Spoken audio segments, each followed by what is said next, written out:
breeder that's been doing it for over 30 years. So he has generations upon generations of sloths there. And so these guys have been, further removed from the rainforest than we are from the Pilgrims first coming over. So none of these sloths have been taken from their natural habitats. A lot of people that watch our lives for just a few short seconds are like, oh my gosh, you're not supposed to be holding sloths. You're going to mess up the ecosystem that's all on their back and everything. And you can see they don't have an ecosystem. They were born in captivity, and so they don't have that moss and algae that grows on them in the wild. Yeah, we don't really give out the name of the place that we got them from, because if we did on a live, then his phone would never stop ringing. People would be calling, trying to see if they could get a sloth and asking sloth questions and blah, blah, blah. And we would probably never get a sloth from him again. He would probably disown us. But yeah, he's a really nice facility that he's got there with a lot of different sloths and their setups and everything. These guys were actually conditioned from a very, very young age to be ambassador animals and to cling on to people in this manner. It would essentially be the difference between if you were holding a feral cat and a house cat. Obviously, if you were to go out and get a baby sloth from the rainforest, it would be a totally different circumstance, and they would not hold on to you like this. They would be freaking out and completely distraught. And so it's taken a long time since they were just really, really young, still on their mothers, of conditioning them of being held by people. So their mothers are actually clicker trained to know that when she hears that clicker noise, she gets a little bit of a treat, and the breeder borrows baby for just 10-15 seconds. Then as that baby gets just a little bit older and a little bit older, that time will slowly increase as well. Up until when they're weaned of their mother's own choosing, around 4 or 5 months old, they're used to being handled for 30 minutes, upwards to an hour a day. And then at that point, they go through a final ambassador test to really figure out if they actually enjoy being held by people or if they're just tolerating being held by people. And if they're just tolerating it and they would rather just spend time on their own, then they would not pass that ambassador test, and they would just go to a facility that would be more observation and not hands-on like this. And so it is ultimately the sloth's decision if they want to become an ambassador animal. And to be an ambassador animal means that they have to genuinely enjoy doing this and enjoy interacting with people, because we would never want to stress them out or anything like that.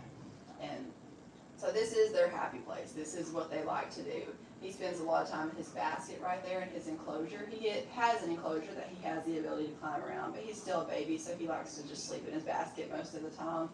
But if we approach his basket and uncover it and we don't go to pick him up, he will climb onto us himself. That is where he wants to be. He would rather be holding on to someone than taking a nap in his basket. He can sleep on someone just as well as he can in his basket, as long as they're nice, calm, not talking or anything like that. He could fall right asleep. And is he only like a sloth y'all have? Wait, you said he had 3. Yeah, so we y'all have 3. Like, the moment? No, so we don't breed the sloths here. We get them from the breeder that I was talking about. So we got both Dash and Zoe, our other young sloth. She's about 1.5 years right now. We got both of them from that breeder, but Flash, he's 6 years old. We got him from a facility that was just observation only beforehand. So when we got him, it really took a long time of conditioning him to being used to people and being used to people in his enclosure, talking to him, spending time with him, before he got to the point where he would actually eat out of our hand. Beforehand, he was never exposed to that. It was always just you got a spoon in a dish. And so it took a long time of working with him and spending time with him and getting him comfortable with us before he would take food from our hands. That's all he does. In the mornings, he has his encounters from 10 to 10:30 and then 10:30 to 11. And he'll come out and he'll get his breakfast out here on this branch. He'll hang right there and people will feed him his breakfast. But that's all he does. So we've offered to see if he wants to climb onto us. We've stood beside him if he's kind of down on our level, but he's never offered to climb onto any of us yet at this point. So that's totally up to him and will be his decision if he ever decides to do that one day. Mom, can you take a picture like your phone? Oh, absolutely. Yeah, you can get up and take as many pictures as you want to. Just go to the side. Oh, Delete. okay. Delete. Okay, so let's turn on and swipe to the left. I mean the right. Just swipe over. Nope. Other way. There you go. I had him replaced one a few weeks ago, so I have to get up in a certain way. Do they have ears like? They do. They're okay. Yep. So they have fully formed little ears down in there, just covered up with some hair. Oh my gosh, she's so cute. You know? Yeah, I think we've got, you guys have booked for 20 minutes back to back, and it's just 12:04 right now, so you've got, about 15 minutes more of holding him before you guys want to trade out. Well, I thought, because I was like, that's a long time to, so I was just gonna do one, but she said that, I was like, it's just me and my daughter, it's a mother-daughter trip, and she said, well, you wouldn't be able to come in with her, and I was like, Yeah. really? Well, Okay, we're very $100 guarded. each? Yeah. We're very guarded of the time that our sloths get to spend with us and with people. And, some people they'll do an encounter and it's a lot of like back and forth really quick between the people. And, to transition them, that's a little bit, it's not as comfortable for them. And so we try to make all of the transitions and everything as smooth as possible. So once they're already on somebody, they like to be just chilling and hanging out on the same person for quite a good little while. So that's why we try to do just 20 minutes while he's on someone and then another 20 minutes while he's on somebody else, if that's what we do back to back, because 10 minutes and then another 10 minutes for them is just enough time to really settle in and then have to be, transitioned again, so. Now he's going to sleep. Can't move around like Look. Now we're doing a video. How much can they like bend backwards and stuff? They can bend back quite a ways. Some scientists speculate that when they're bending back like that, that's actually them seeing right side up, and when they're the other way, that's their upside down. And it would make sense because everything else that's in a sloth is geared to be upside down, so it makes sense that their vision is the same way. What do you think, Lily? This is so cool. It's so cute. Oh my God. There's different colors of sloths too, right? For the most part, the two-toed sloths, which is what we have here, when they're younger, they're a dark color like that, but once they get older, that will slowly grow out and be more of a cream color. So it kind of changes throughout their life, but in general, the two-toed sloths have about the same sort of markings. The three-toed sloths are the ones that have a little bit of a shorter face, and they've got that brown that bands around their eyes like that, and it looks like they're constantly smiling. Those are the three-toed sloths. So it is a different variety. And then I was noticing, so is that what they like to eat? Mm-hmm. That's what they eat when they're babies. Up until they're about 2 years old, they're on a mixture of brown rice, shaved up sweet potato, and a really high quality dog food that's soaked in water and then mixed into all of that. In the wild, they would get their protein through a variety of small bugs and insects, as well as the moths that live on their backs. As they groom themselves, they lick those up, and that's their protein. But in captivity, we have to do that really high quality, high protein dog food, and that will be the protein that will be replaced in their diets. Once they get to be about 2 years old, they're almost fully transitioned onto 2 hard-boiled eggs a week, and that will be their protein. Oh, wow. Oh my gosh, okay. Now, is that a boy or girl? It's a boy, Dash, yep. Oh, he loves you, Lily. He's so cute. He is so cute. And you can see how dilated his pupils are as well. They stay like that all the time in dark and light areas. And their field of vision is actually very, very narrow. So they only see about this much right in front of them, and they can't see any peripheral vision. They also have what's called broad monochromacy. So they only have broad cells in their eyes and no cone cells. The cone cells are the ones that are in the back of the eyes that are responsible for seeing color. So they are colorblind, but they can pick up motion very well. So they can see something moving in front of them, but they can't really distinguish what it is. So in the wild, even if it's a butterfly that goes right in front of them pretty quick, they're going to be alarmed by that, because anything that's coming towards a sloth in the wild is bad news for the sloth. Oh, okay. So. That's what I was gonna say, like in the wild, because they're just so sweet. I mean, how are they protected? Well, so their camouflage is their number one line of defense. So when they're up in the treetops and it's raining on them, all of their hairs have tiny little micro cracks all throughout them that allows that rainwater to gather on their back and start to form moss and algae as they get older. And so from the rainforest floor looking up, they're virtually invisible. So they're pretty much just hanging there. They're really, really slow if they are moving. So nothing's really picking them up if they're on the rainforest floor. However, the harpy eagle coming from above can see the sloth a lot easily, or a lot more easily, and can rip them out of the trees quite well. So sloths have an amazing grip strength.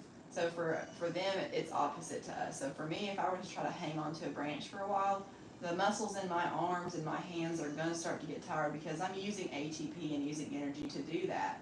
But for them, clamped down like that, their tendons in their arms are so tight that this is their relaxed state. So to hang in a tree is effortless for them. To reach out for the next branch is what requires work, what requires them to use the ATP that's stored up in their body. And so it would be different if something like a jaguar or an ocelot were to grab a hold of their backs and be pulling down. A sloth actually has a good enough grip strength that they could continue to hang in that tree. Obviously, they're going to sustain a lot of injury from that, puncture wounds and what have you. But they can withstand a lot more pulling down than they can something pulling up because it basically just lifts them up off the branch. So, comparatively, if humans were the size of sloths would be 3 times stronger. So from the moment that a sloth is born, they are able to hold all of their body weight up by just one claw holding onto a branch. So that would be the equivalent of a newborn, grabbing onto somebody's finger and somebody lifting them up all the way. That's not going to happen. Yeah. So it's pretty cool the way that they're designed and laid out to work just like that and be upside down all the time. His nose is so shiny. Mm-hmm. He's so adorable. That camel. Yeah, he is. He needs Elvis back. Yeah, I was about to say, I guess you guys probably got the whole spiel about his emotional support alpaca. I know. Yeah. Which I'm like, are they going to let him out today? Yeah, they try to. He gets several trips where he's out in the yard out there. But you have to supervise him because he gets super excited around Humphrey, the Bactrian camel. And Humphrey's a lot smaller than Aldi is. And so we have to watch him because he gets real excited and starts jumping around and jump and steps on his feet and he tries to bite his humps and it's this is why nobody likes you. This is why Elvis spit on you all the time. He's just a pain. So. And then he acts so sad everybody feels sorry for him. And it's you have not seen him at his worst. So. And how did you come about working here? So I'm wanting to become a veterinarian. I applied to vet school last year but didn't get accepted. I've got a lot of hours with large animal and small animal, but virtually none with exotics. So when I got declined last year, I really started looking for some more places where I could get some exotic experience as well as doing some volunteer hours.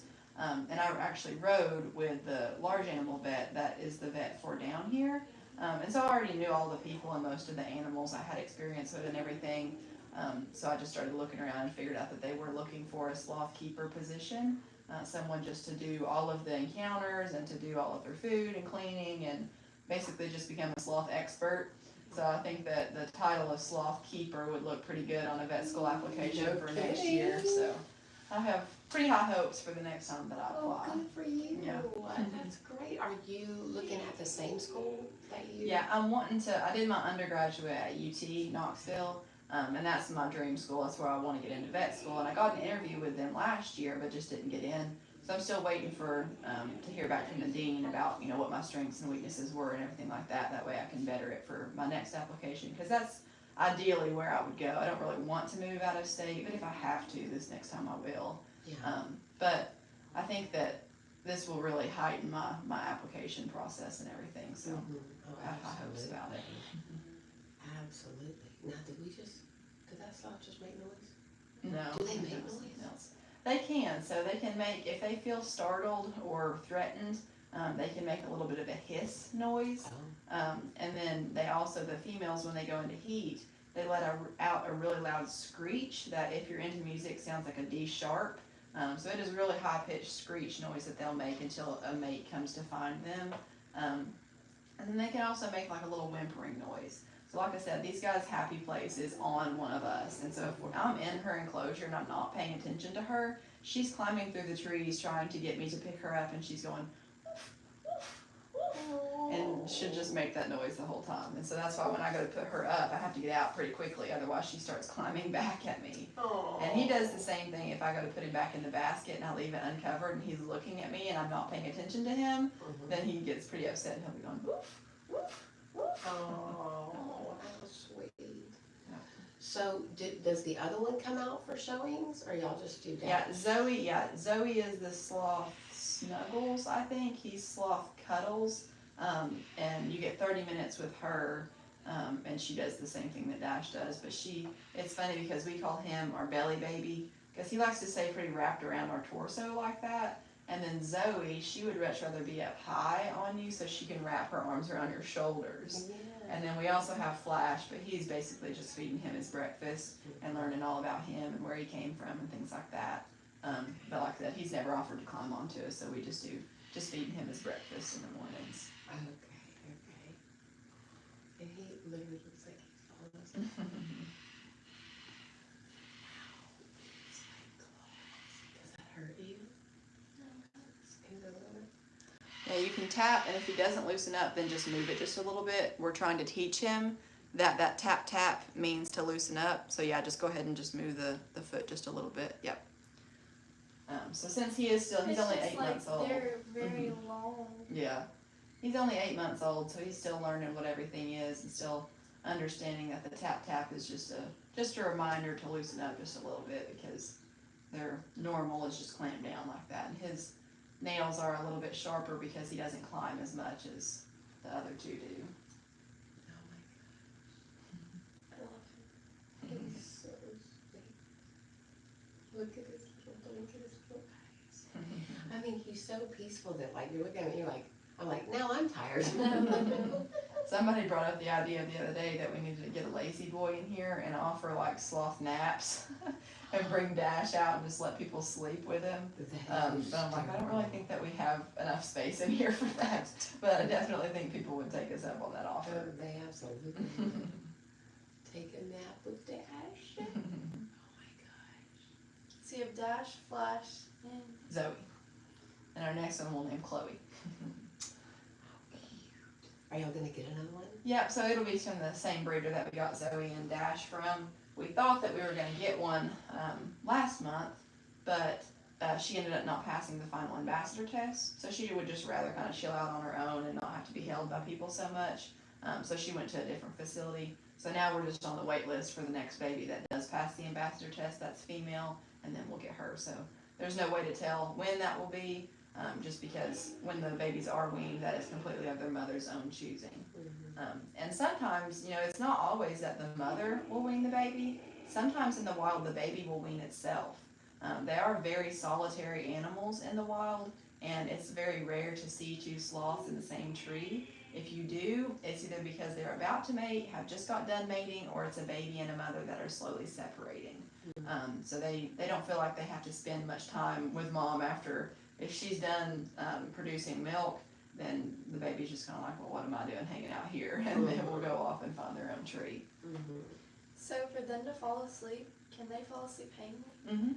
So like I was talking about how their mechanism is just, this is their normal. So they don't have to think about doing this at all. It's similar to us, just our resting state is just like this, but for them it's clamped down. And so they can sleep like that with absolutely no issue.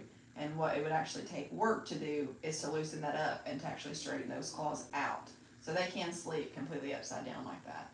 And that's what they're geared to do. That's crazy. Okay, so pretty much like movement to them is work.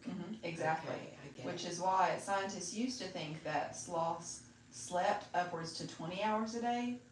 But after doing a little bit closer research, realized that a lot of the times that they saw the sloths just hanging there and not doing anything, they thought they were sleeping. They were actually just hanging there not doing anything, but just they were awake and they had their eyes open. Because if a sloth's not hungry, they're not going to continue to eat, because it takes their digestive tract so long to digest everything, so that once they're full, they're not going to keep eating. So if they're not eating, they're just hanging there doing nothing, because what they do eat in the wild are the leaves of the sarcopia trees, and they don't have a whole lot of calories in them. And it takes calories to make energy. So the whole process through your body to create ATP, which is the energy source, takes calories, and since they don't have that many of them, they don't have the energy storage to just be moving around and doing weird things up in the trees. So after scientists realized that, they changed that number to be about 15 to 16 hours a day instead of 20, which is still a lot of sleep. But when they're not sleeping, they're either just sitting there doing nothing or they're eating. Sloths don't feel like they have to be constantly moving around and doing something like a lot of us do. If you were to tell me to sit down in a chair and do nothing for 2 hours, I'd get pretty stir crazy pretty quick. Because I've got a lot of energy that I eat probably too much sometimes, and I've got energy to be able to expel and, do work. How long do they usually sleep? So they take a whole lot of cat naps all throughout the day. They can sleep, for a good hour if they wanted to, if there was no disturbances or anything, but they take a lot of cat naps all throughout the day.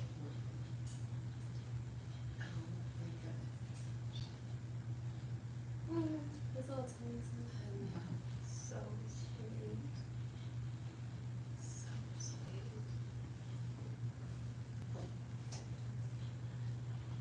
You want me stiff? You okay?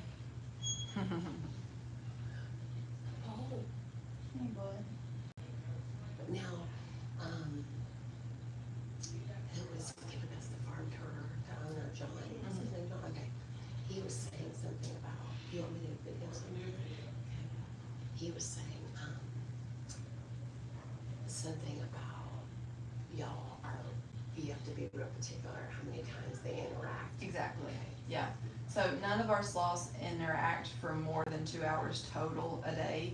Flash only ever interacts for an hour, and that's if he's booked back to back, and then he'll go back in and have the rest of the day to do what he wants because we don't hold him.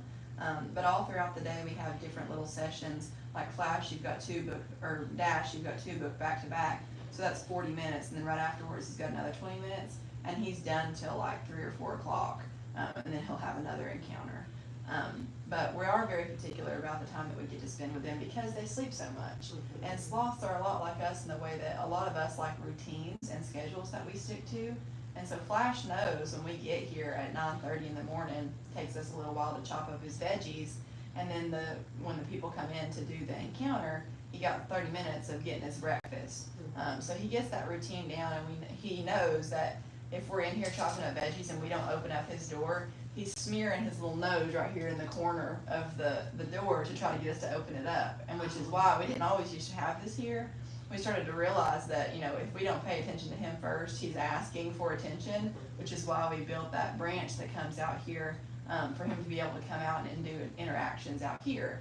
And then Zoe's the same way, so I think that she has started to learn Flash's name, because when we're out here and we're talking about Flash and we're giving facts about Flash, she's slowly waking up and she's like, all right, somebody's about to come in here and hold me.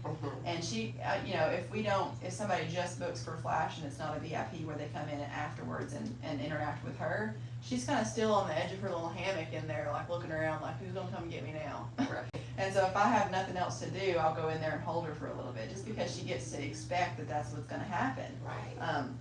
And it's the same way with me. The rest of my day kind of gets thrown off if I think that my alarm's gonna go off at 9 o'clock, and then I don't set it, and it doesn't go off, and I'm late for work, and the rest of my day's thrown off. So we try to keep their schedules the same way.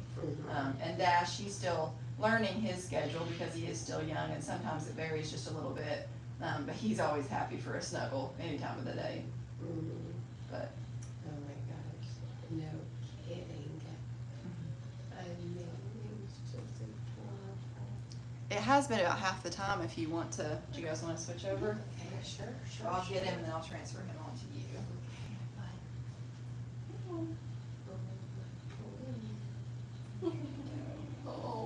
Oh my god. Put your hands at the bottom one. Put it at the bottom. Yeah, underneath his booty.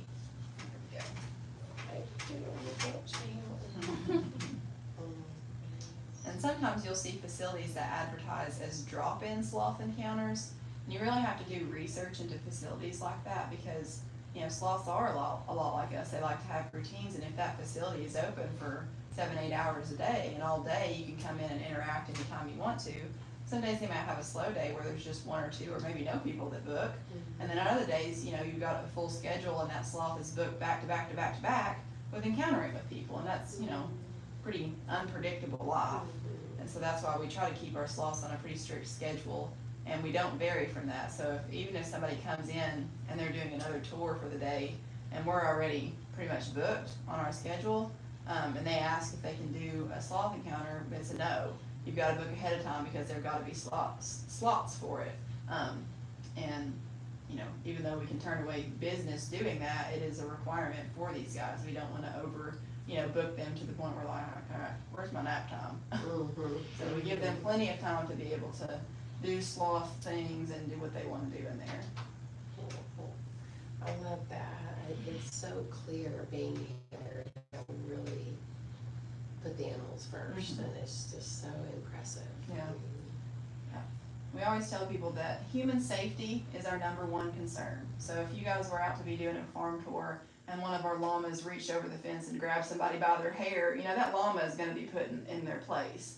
Human safety is our number one concern, but animal comfort is our number two. And so if somebody's pestering that llama beforehand to provoke that llama to do something like that, well, it's on the person. Of course, we're going to look out for them and we're going to get them to, you know, a safer position. But at the end of the day, the animal comfort is very important. And so we always make sure that if somebody, you know, Dash is really good about any kind of touching that you're doing with him. But Zoe, she's a little bit more particular about how she likes to be pet. And some people forget, and you know, she's really particular about her sides being touched. She also doesn't like her paw pads being messed with. I can always tell people that beforehand, but sometimes they just get so excited to be interacting with a sloth. He might be looking for food, so don't let him bite down on you too hard. Did he bite you? Yeah, and I've got Can I this. feed him? Yeah, if you want to hold this kind Okay. of close to him, you may find him there. But yeah, animal comfort is really important to us, and we always make sure that we advocate for the animals because we weren't raised by sloths, so we don't know some of the social cues that they may show us, you know, and we just may not pick up on that because we weren't raised like that way. So it's my job to be able to advocate for them and let them know, hey, you know, she's scratching at you like that because she doesn't like it. It's not because she's trying to hold your hands, because she doesn't like that you're petting her that way. And so that's really important to us, and we always make sure that the animals are always comfortable in the interactions that we do with them. So do they eat a lot at one time, or are they just? Not Dash, really. He's more of a snacker, so he all throughout the day will take little snack breaks. We might be able to. Something just scared. Yeah. So since they have such bad vision, their hearing is very heightened, and so if a noise happens like that they were not expecting, they're going to jump a little bit from that. Is it okay to pet him under the neck, or? Yeah, as long as you go slow and let him know what you're doing beforehand, Okay. he does pretty okay. Got the spinach. He said, nope. You want some egg? Wait, so you have rice in there and cucumbers and what else? So it's rice, shaved up sweet potatoes, there's squash and zucchini that's chopped up in that. And then that's also the mixture that has a really high quality dog food that's soaked and put into it, and that's their form of protein. So he doesn't get any boiled eggs just yet. When he gets to be about 1.5 years, we'll start to transition him onto the eggs. But up until that point, he'll be on basically that. Now I'm not trained in sloth CPR, so I'm sure to always chop up those vegetables really well just because he's still small, has a small esophagus. And I'm assuming they don't like to be put on their back. No. Sometimes Zoe, she'll get kind of exploratory. She'll be completely hooked around our torso, and if you're like that where your legs are out, she'll kind of reach out herself and kind of like be showing us her belly, and that's really tempting to people because they want to touch the belly, but she hates her belly being touched. So sometimes she'll lay out like that, like if you're facing the door, she loves that doorknob to kind of twist and mess with. So sometimes she'll do that where she'll lay on her back just because she's exploring, but yeah. Now, their rooms in there, like, are they completely enclosed, or do they have windows where they can look out and see people? So both of their enclosures have outdoor enclosures attached as well. So if it's warm enough outside, we'll open up those doors and they can go out there. Zoe doesn't really that much because she doesn't really climb as much. She likes to hang out in her hammock like 95% of the day if she's not holding on to somebody. But Flash loves to go outside, so I think it is probably warm enough now. Yeah, it's 80 degrees. So after this, I might real quick, well, no, I won't be able to because I've got another encounter, but I need to open up his outdoor enclosure, that way he can go out there. He loves to be out there, especially if it's a quiet day. If we've got a lot of kids running around out there, then he'd rather be inside. But yeah, he likes to be outside, and we just open up that door, and then we have a long stick that we attach that's hanging by a rope in there, that he uses to get outside. The flashes enclosure. Sloths. Yeah. It just amazes me, God's creation. Yeah, exactly. You know? Everything is so intricate and designed just the way that it's supposed to, that it's, hard to believe that, well, how did something just, evolve this way? How, it's a whole different perspective, that's for sure. But everything in a sloth is no doubt designed to be upside down. They could not survive any other way. So, they're not very efficient crawlers. If they come down, if they fall out of the tree or something and they have to crawl back somewhere, they're very, very, very slow at that. The fastest way that they move is by water. They actually do kind of like a little breaststroke, and they move pretty quickly in water. But that's the fastest that they go. But everything that's in a sloth is designed to be upside down. Everything from his circulatory system to his digestive tract, and how everything is suspended in between. So if you think about, for us, if I was to hold my arm up for like 5 minutes, all the blood's gonna rush down to my shoulder, and I'm gonna lose feeling in my hands. It's gonna go pins and needles. But their circulatory system is designed to pump stronger and close off as needed to supply blood to all of their limbs, no matter what position that they're in. And then it's also designed to not let it all pool to their head when they're hanging upside down just by their back 2 feet, trying to reach for a branch that's down below them a little bit. Then all that blood's not going to pool to their head. And same thing with their vision. Some scientists speculate that when they're looking upside down like that, that's actually their right side up, and when they're on the ground, that's like everything's upside down for them. Interesting. Yeah. And like I said, they can hang from their back 2 feet to reach down below at a lower branch to try to get those leaves off. And when they're like that, they can be eating those leaves, and it's like defying gravity going up, into their stomach. If I were to try and do a handstand and eat something, it's not going to go very well because we have 2-way valves. They only have 1-way valves that go into their stomach and don't let anything come back up. So they can't regurgitate and they can't vomit their food. So it's pretty cool how everything is designed. They also have a total of 46 ribs. So that's 23 sets of ribs, which is double what we have. Their ribs go all the way down, almost really close to their hips. And with all of those ribs, there's connective tissue that's holding all of their intestines and their organs right in the place that they should be.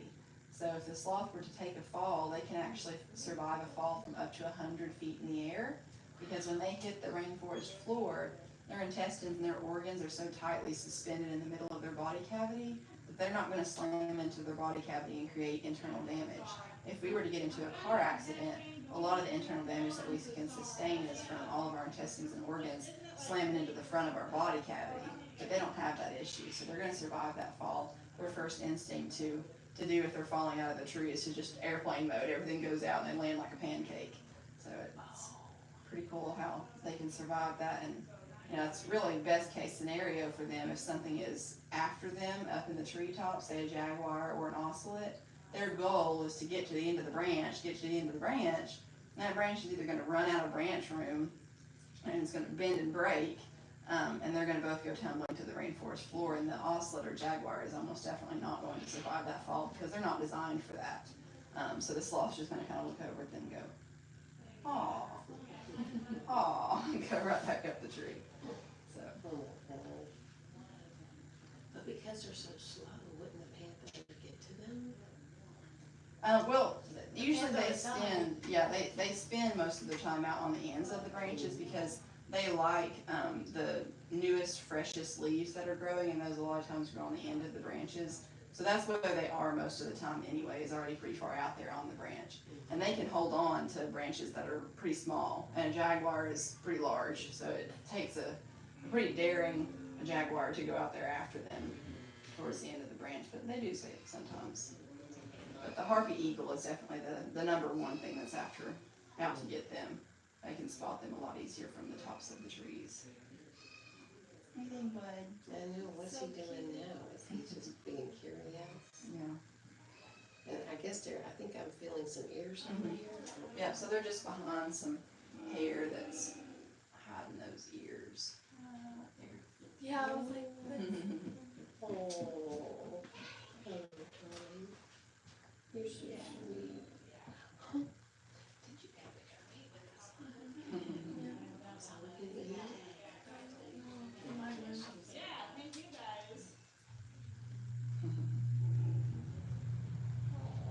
So cute.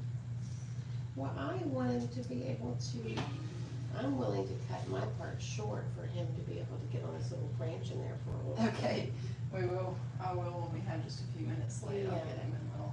You want to show your hair? Does he like, is it okay for me to do this? That's fine, yeah.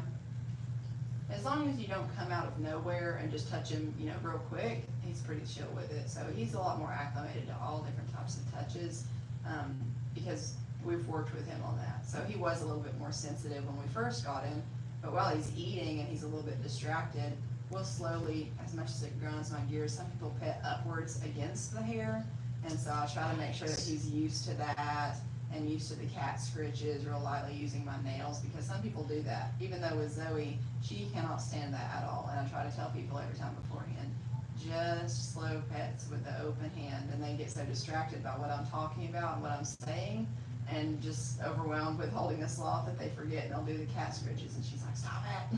Oh. Yeah, you don't want anybody to touch him. Just an angel. Anyone ever wanted to harm you? Oh, so special. Do you like that doorknob? He doesn't explore near as much as Zoe does. If you had Zoe right there, she would be all about that doorknob.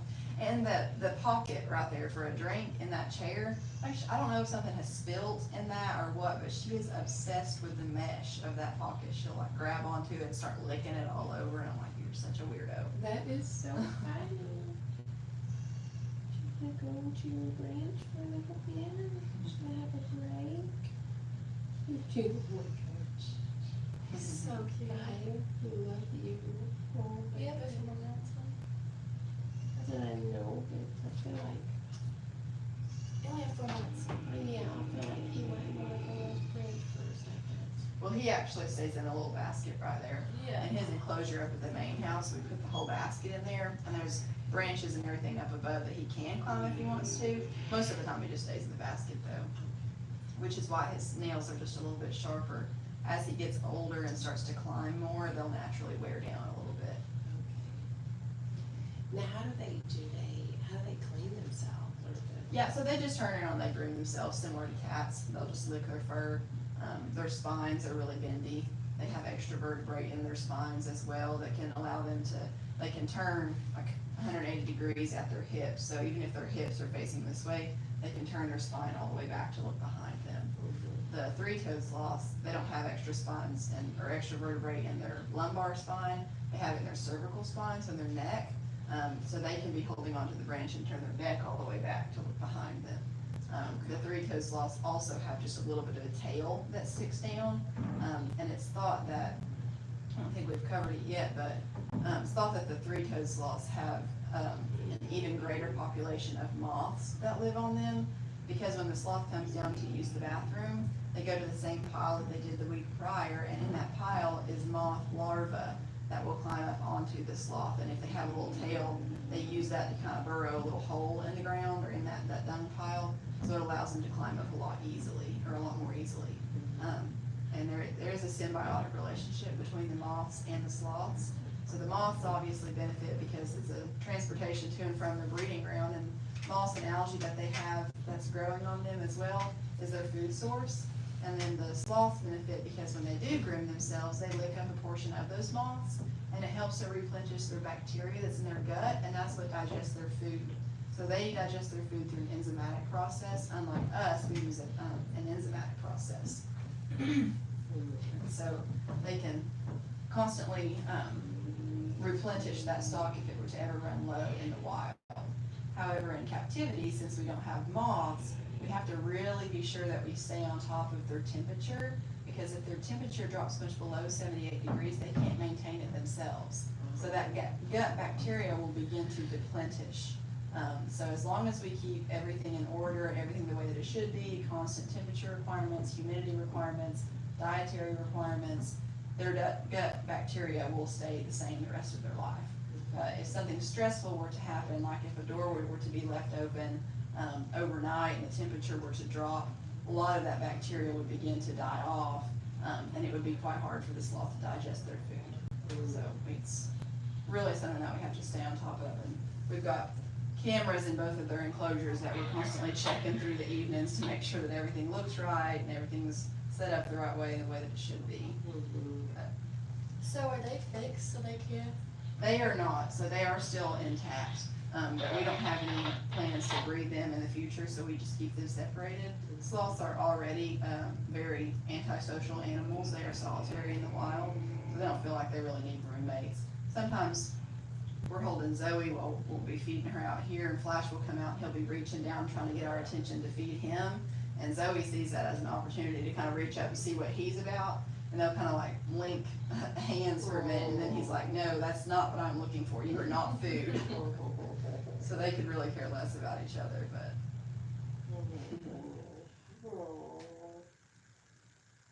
They're just, it's so interesting everything you're telling us. It's like, even though they're so docile, they're kind of high maintenance too, Oh, yeah. right? Extremely high maintenance, yeah. There is no reputable breeder of sloths in the United States that would sell one of their sloths to the general public with no prior knowledge of owning a sloth. We had Flash before we got Zoe from the breeder that I was talking about that's been doing it for over 30 years. So we already had a lot of prior knowledge of owning a sloth, but you can imagine when we started inquiring about getting a sloth from him, we went through rigorous questioning about the knowledge that we had, what our setup would be like, what our care would be like, what our vet program is, and all things like that to make sure that he knew that we knew what we were doing before he sold us one of his babies. So, I mean, no kidding. yeah. But our time is unfortunately up, so I'll take it from you and I'll see if we can open up Flash's door. He might not be down to want to come out, but we'll see if he wants to. Oh, you have been just amazing. I mean, we wish you all the best. You're going to be the best vet ever. Well, thank you very much. Yeah, I appreciate it. You're so knowledgeable. But really not like you're just such a great teacher. And Yeah, well, thank you. I appreciate that. we really appreciate that. I'm gonna slide this back. Oh, yeah, it's probably from Dash. We'll see. You guys can Yeah. see his enclosure. Yeah, I think he's up there taking a nap, but I'll set this up for him just in case he wants to come out here. Oh, there's one up there. Oh, yeah, there he is. Really good. Oh, what is it? That is so funny. Wow. We set this branch up just like this, and he uses this to climb out there. Really? Yeah. I think he's taking him a nap right now. That's fantastic. Wow. You guys, I am so impressed with your care Yeah. for these Well, animals. thank you very much. And it's Yeah. just, gosh, what a ministry. You probably have to have 24/7. Yeah, Like, there's a lot that goes into it for sure. Absolutely. Wow. And then John and Donna, they live here. Their main house is just up there, so they're, even late in the evenings when everybody's gone, they come down and check on everything, make sure everything's in order and looking good, but, yeah. It's okay. Gosh, you can, That's awesome. thank you Yeah. so Thank you much. so much. Yeah. We We'll go wish out. you all the best Yeah, with thank your you. education. Wow. We will hit the hand sanitizer one more time. Do you have any other encounters this evening?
have a seat in the blue chair. And Dash is taking a little nap in his basket here. Hi, Dash. Hi, baby. You come out and see? Oh my gosh. So this is Dash. He is used to hanging on, but it's always nice just to support underneath his booty. You can do nice slow pets like this, just down his back. Okay. As long as we're calm and slow, he will be too. They do have sensitive hearing, so we always just try to keep our voices low, keep everything calm with him. I'll set him kind of in your lap. He'll wrap around you, and then you can support underneath his booty there. Oh my God.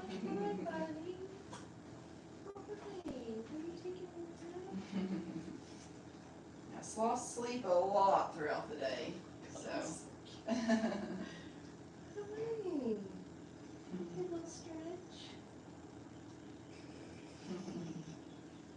So Dash is 8 months old. He's still got a lot of growing left to do. Yeah, he does. No, all the sloths I've ever seen are like brown. Will he change color as he Yes, gets so older? when they're babies, they're really dark, Okay. chocolatey brown like that. He was almost black when we got him. Okay. So he is slowly starting to change, and as he gets older, his adult hair will grow in, and he'll be more of a cream color, a cream Okay. brown. Cutie. And his hair's grown a lot already from when we first got him. We got him when he was 4 months old, Mm-hmm. and his hair is like doubled in length from what it was when we Really? first got him. Yeah.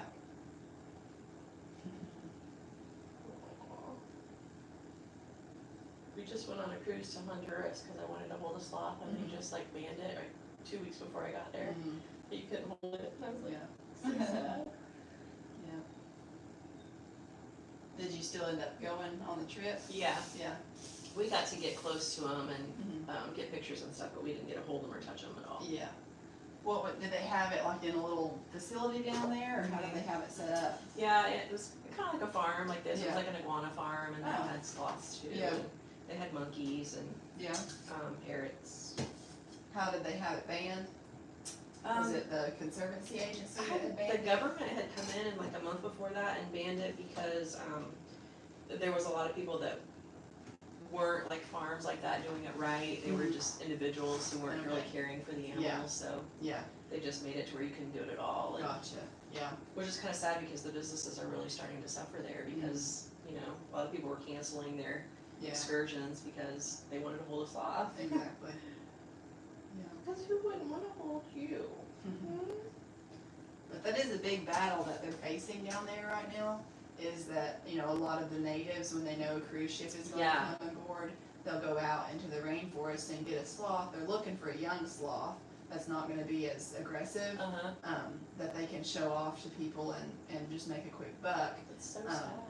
But a lot of times, you know, they have moss and algae that grows on them naturally in the Yeah, wild. yeah. That doesn't look the best in pictures, and so those people will actually scrub that off, which is really detrimental to them. Aw. And if they get one that's older, sometimes they'll even pull the teeth of that sloth, because if they're trying to buy it, you know, people aren't gonna really pay for that. So it's a lot, it's a big issue that they're having down there, so I Yeah. can understand the conservancy agency Yeah, going in and yeah. shutting that down.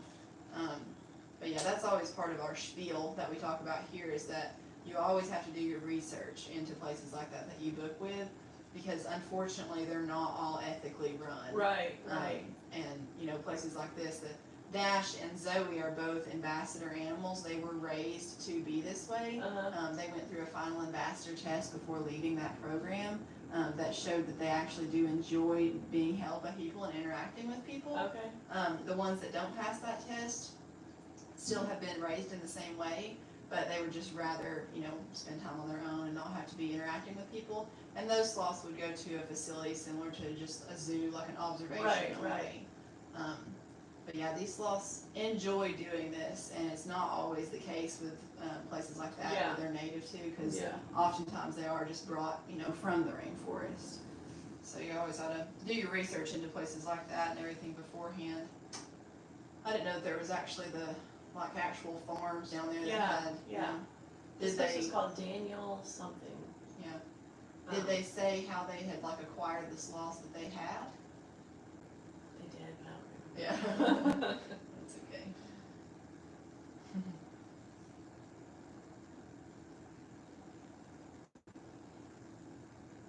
The Dash has still got a lot of growing left to do. In captivity, they can live to be up to 50 years old if everything is right. The oldest sloth that we know of was named Jan. He just passed away this past August in a zoo in Germany, and he was 54 when he passed away. So we expect that in captivity it's about half that, just because, due to things that are out to get them and natural things that happen to them in the wild. But it's still good long life ahead of them. But they are really sensitive to the requirements that they have. So since this is not their native, where they're native to, Right. the elements are a lot different.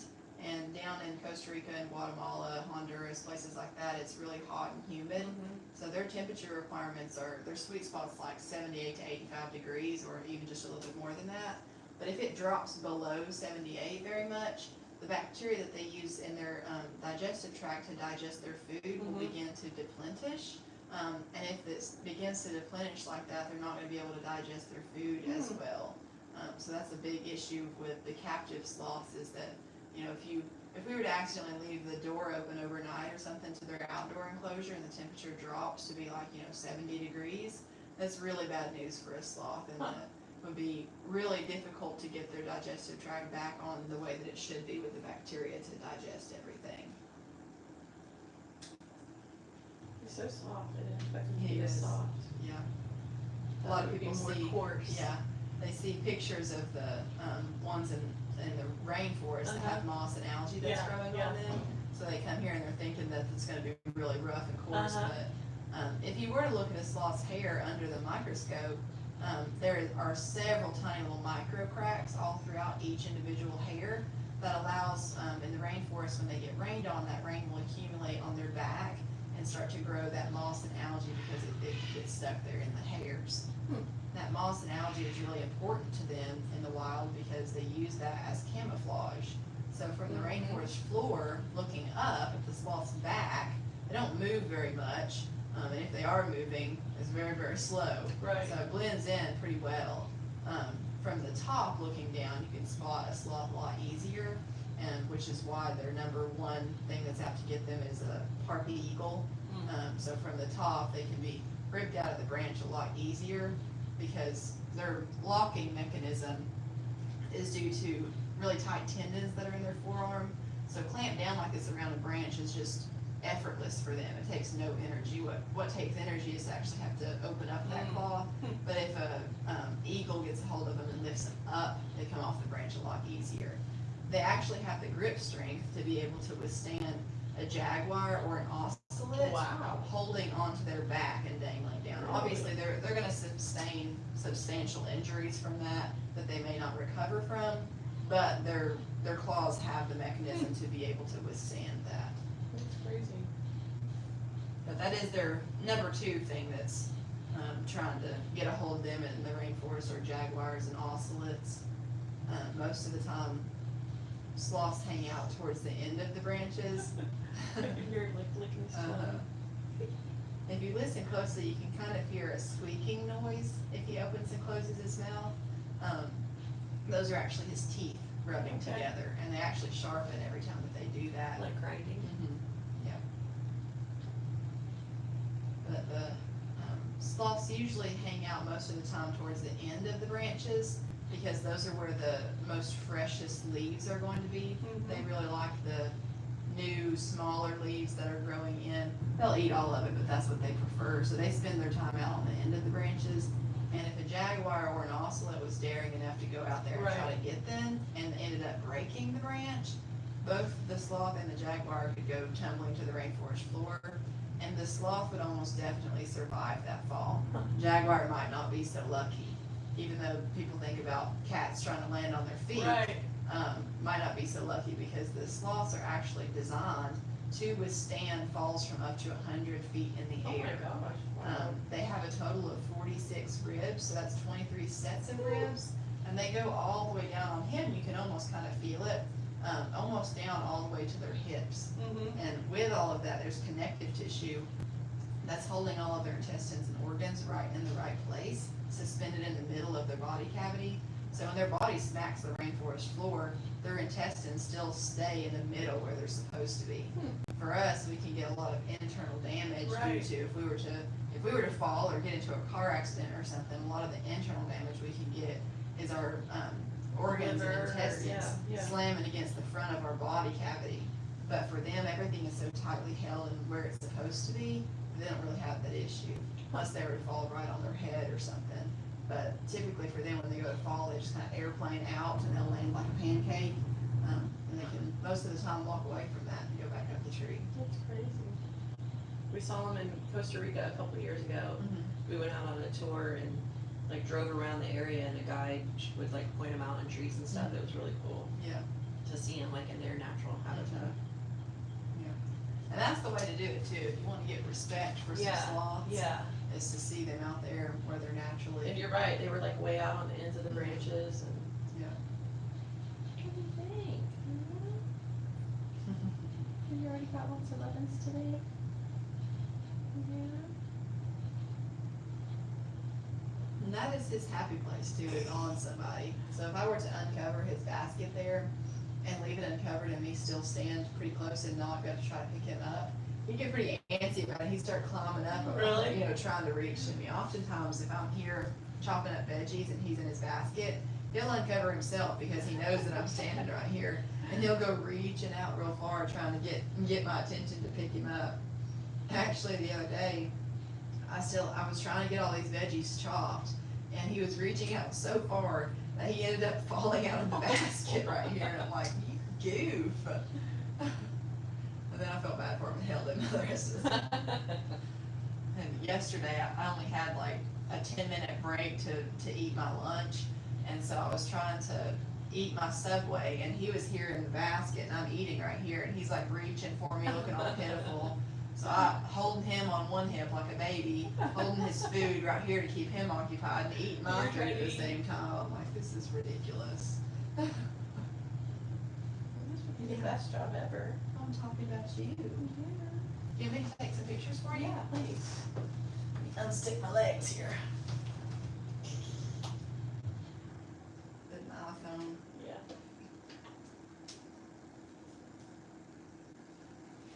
Hey boy. What are you looking at? What are you looking at? He's following you all around. Yeah. And they do have really poor eyesight. So they have what's called rod monochromacy, which means they only have rod cells in their eyes and no cone cells. And the cone cells are the ones that's in the back of the eye that allows us to see color. So they are colorblind, but the rod cells is what allows them to see motion. So they can see something moving really well, but they can't really distinguish what it is. He only knows, oh my gosh, his eyes closed while he's hanging like that. He only knows who I am because of my voice. And if I'm holding him, he knows who I am by my smell. So everybody kind of has their own distinct Right. body odor. And, everybody has their own tone of voice and everything. So they learn that, and they begin to know who people are. Even Kevin walks in sometimes to adjust the cameras, and if he says anything, she knows right away, and they'll start looking for them. You getting a good nap in it? Yeah. What do you think, boy? You wanting something to eat? That way you're looking longingly at me.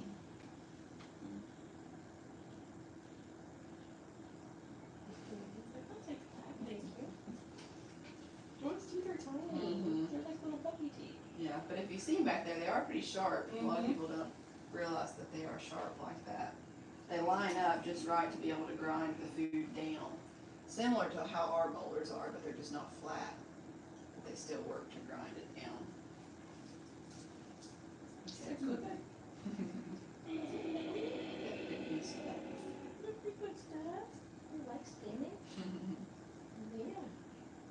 Do you have any other encounters for the day? We have, hug a Highland cow, Okay. and then we have another sloth later this Yeah, afternoon, okay. 2:30. So that'll probably Zoe be or with, yeah, something. with Zoe. My husband's doing the other two, but I'm like, I have to hold the baby. He's like, I'm not paying another $100. You can hold the baby yourself. I'm like, okay. So he's taking a nap in the car while I hold the baby. We drove from up by Lafayette, Indiana by Purdue, Oh, like wow. almost 8 hours. Yeah. This is my birthday celebration. I feel like that's like for everybody. Everybody today has said that it's been their birthday. Really? Is it today or? No, it's okay. the end of the month. Okay, gotcha. Most of the time it ends up being that people's birthday was like a month ago and they just couldn't book it until now. Cause we do stay pretty far booked out. Yeah, you're in super booked, advance. because we tried to stay here, and it was booked for the whole month of June. Mhm. Because I'm like, well, maybe we'll just go towards the end of the month instead, because my husband happened to have a PTO day today, so, that's why we did it today, but I'm like, maybe we'll just go the weekend of my birthday, and we can stay, because we wanted to stay in one of the wagons. But they were booked the whole month, so I'm Yeah. like, all right, I guess we just won't stay there, we'll just go. Yeah.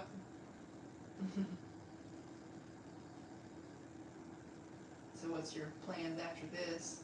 Drive back home. Yeah. Oh, man. Yeah, a long trip. We have an graduation open house to go to tomorrow, so. Oh, okay. We can't really stay more than, we drove halfway last night and stayed in Kentucky, Yeah. and then drove the rest of the way this morning. Yeah. But after this, we'll probably grab some dinner and head back. Yeah. You're so sweet.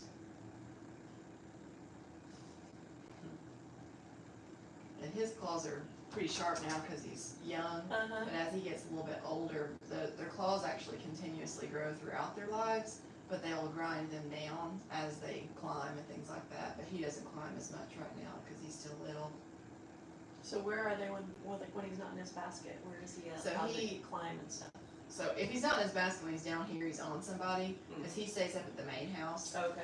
So he comes down in the evenings for his encounters and to eat and hang out here for a little while. And then he'll go back up in the evenings. And his whole basket goes into his enclosure that above him is a bunch of, branches and things like that for him to climb on. Although he only really climbs up there in the evenings to get his dinner that's in a bowl up top. That's always there if he wants it. And then he gets hand-fed his rice mixture and everything. But in that bowl is the spinach. He'll climb up there, but that's really the only time he climbs. And he's got a few hammocks up there too that he can sit in, but he's like, no, I'd rather chill in my basket. And he's funny too, because when we first got him, the breeder told Donna, the owner, that when you go to pick him up, don't look in the carrier and think that there's not a sloth in there. You have to move the blanket because he covers himself up. And every time that I uncover this, he's like underneath his other blanket. And he'll cover himself up. And I really like this stuff. what's funny is that he actually knows his name. So we could be up at the main house he stays in their bedroom, and it is a constant 78 degrees in there. They have specific temperature requirements, so it's 78 in here and it's 78 in their house as well until he moves out and goes down here full time. But we could be in the same room as he is with this covered up and, just having a conversation. But as soon as we start talking about him and saying his name, he will start to uncover it and look over the edge like, you gonna come get me? And he knows his name. He knows when we're talking about him.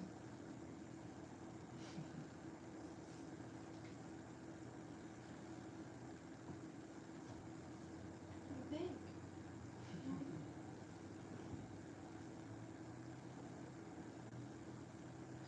And since they have such bad eyesight, their hearing is very heightened, and they're a lot more sensitive to things moving in front of them just because they can't distinguish what it is. And so when I go to open up his basket here, I always start talking to him before I start to open it up, and I'll start to move it back slowly so he's not like startled all of a sudden. And the rod cells that they have in their eyes really function best in dim lighting. And so you can imagine it's kind of like, when you were a kid, your mom come and flick the lights on, and you're just blinded, you can't see anything. So I slowly try to move it back and let him know that I'm coming for him, and then he slowly climb up onto me. But some of the girls, they're a little bit quicker and they're just excited to see him, and they'll just uncover him real quick, and he goes, and they're like, he's evil. And I'm like, no, you scared him. I would do the same thing. Damn sweet boy. You are a sweet boy. I just want to be snuggled. How many encounters a day does he normally do? He does not encounter for more than 2 hours a day. Oh, okay. And that's not all at one time, he has breaks in between those. So we can book, his schedule is a little bit more variable. Both Flash and Zoe's are pretty much set, but his, we're still trying to figure out what works best for him, when he does not wanna interact, when he really does, when he's more active and things like that. So we're still varying his schedule around, but his are booked for 20 minutes at a time. And he can interact for a total hour at a time, but then we let him have a break afterwards. So like, just now, we started at 12:40. We had 2 back-to-backs before him.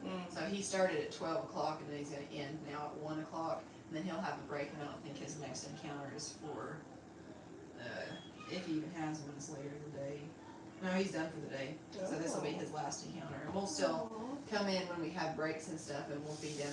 And, you know, cause he's a snacker, he just eats all throughout the day. So we'll get him out and snuggle him for a little bit, give him a few bites, and then put him back in, let him sleep a little bit more. Just getting him more acclimated